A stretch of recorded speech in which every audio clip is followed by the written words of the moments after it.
Now is the favorable time. That word applies to each one here. There are moments that help us to realize that might be the case. There are moments that change all other moments, that put things in perspective. Reading, if I recall correctly, the memoirs of Louis Bouillet, there was a passage where he talked about one of the houses in Paris. He was in the oratory, and it happened to be next to the prison, and there were one or two rooms over the courtyard where still, way back, the executions would take place. In Britain, as you know, it was through hanging. In France, it was through the guillotine. And so, some students, when they knew there was an execution to take place, would gather to pray for the victim or victims at the crack of dawn. And it would be a time to reflect, and they could actually see what was going on. And they might ask each other the question philosophically, where is the soul at that point? In the head or in the trunk? Because at the moment of death, there is a separation, and in that case, it's a threefold separation. And the soul goes on. They always made sure that there was a chaplain there. That was also the case in the States. If you've read the life, the death at least, of the famous Negro, Newman, Claude Newman, it's quite dramatic how things happened there. Not so much the end of him, but the end of the one that he converted. It was all eternity decided in 1 second. You know what happened, don't you? He merited for this terrible lapsed Catholic in prison the grace of conversion.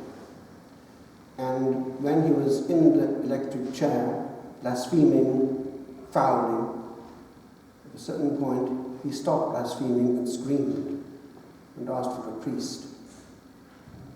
And the priest was there and came to the electric chair and got his soul ready for the voyage just in time. What happened apparently was that at that moment, when he was about to be electrocuted, a lady appeared to him. And behind her, actually it was Claude himself who appeared, and she was there behind him with her hand on his shoulder. And he'd been shown what? The beyond. He'd been shown where he was about to go. It wasn't a nice place. That's why he screamed. That's not so far away in time. It was in 1947 or so. And we're all equidistant to one of those two places, up or down, with perhaps the waiting room in the midst for those who are going up. But there's no other place. And no matter how much one tries to belittle that, or put it on the back burner, or poke fun at it even, can't get away from it. Every dweller on earth is before that reality at that point. And by the way, one of the reasons why the Holy Father is keen on diminishing the death penalty is that it is often in bad regimes misapplied. And you know, just open this parenthesis, that one of the big risks was that there could be judicial mistakes. And the last one in England was a judicial mistake. I know, because I heard the inside story. It was James Hanratty. I was in school at the time, and there was a protest, but it was still going ahead. He was hanged. But I know on the grapevine that he was innocent. Do you know why? A friend who was in our class in theology was a young nurse, and her mother was the matron of a nursing home in Brill. And one of the elderly ladies they were nursing until death was the housekeeper of James Hanratty. And she said, "That boy was innocent. He night that the other man was murdered, but who would listen to an old lady. But he can't be called back. And so it is that at the moment of death, whatever glory one has in this world, it soon disappears into complete and utter void.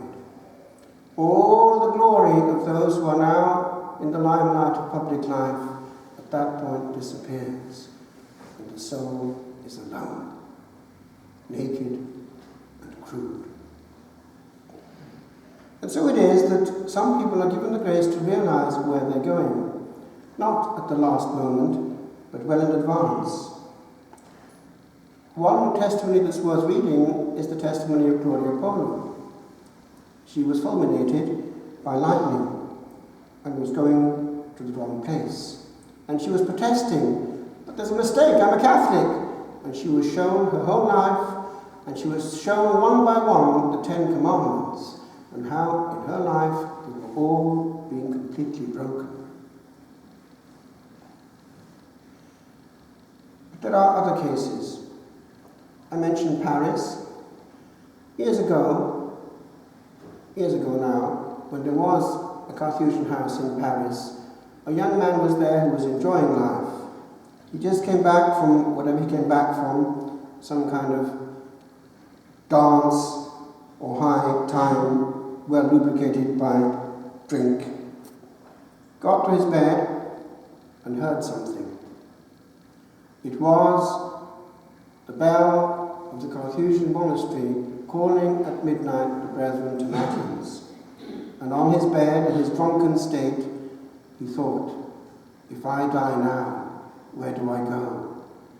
Look how these brethren use the time well. And when he'd sobered up, he went to the monastery and asked if he could come in.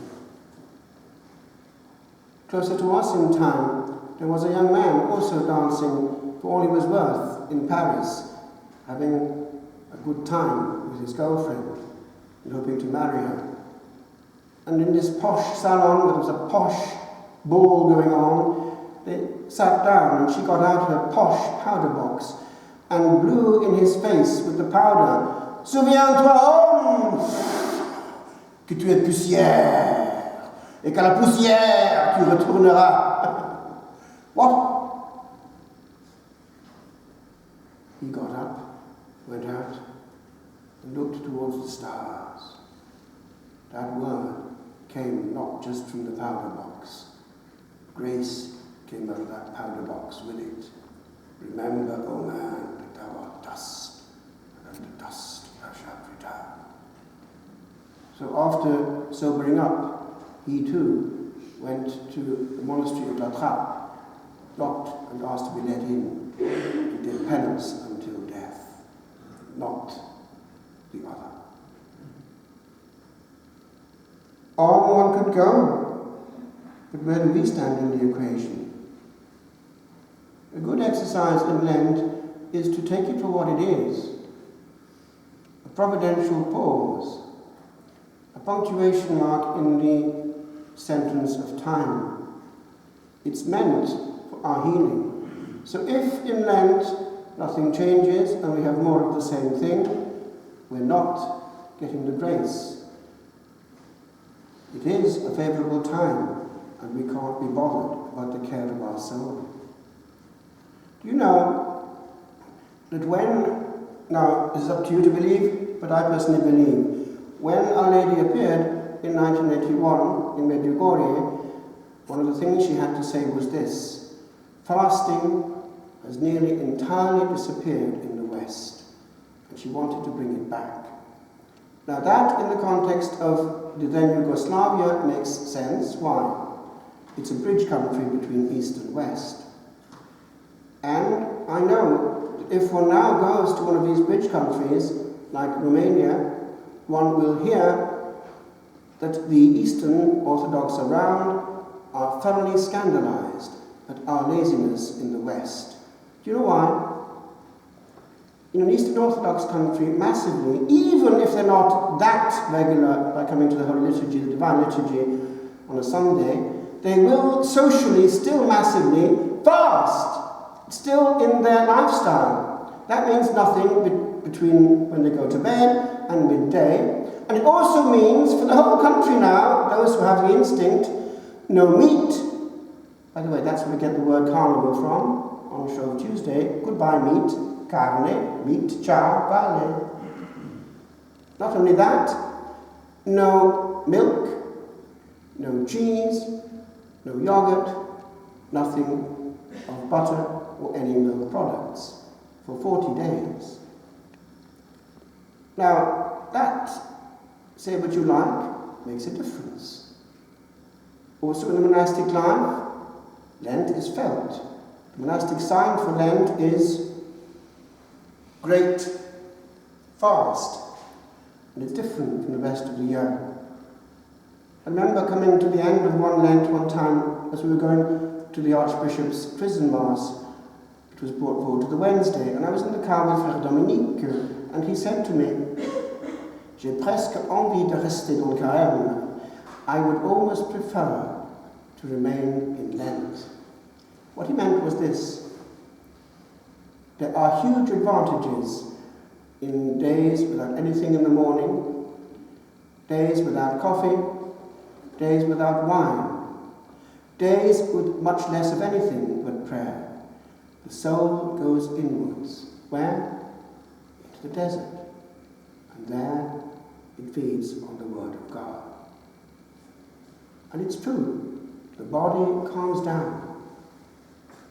Now, I want to leave you with one simple message, my friends. It's this: we only have a certain amount of time wound up on our clock before it runs out. I mean, when we too stand before the end of it. We have a choice. Lent is a time to make that choice.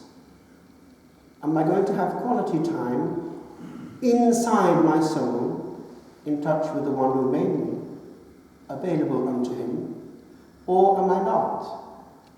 Am I going to make an effort to look after what matters, or am I not? Am I going to be in command and in control of what happens to me, or am I not? And this we can do more than we think. Some years ago, I was sent on retreat to nearby Mellifont Abbey, and I found there something I was used to. It was the night rise and the virgin calm of the pre-dawn. And I thought, this is precious. This is other. This makes a difference. And I can claim it.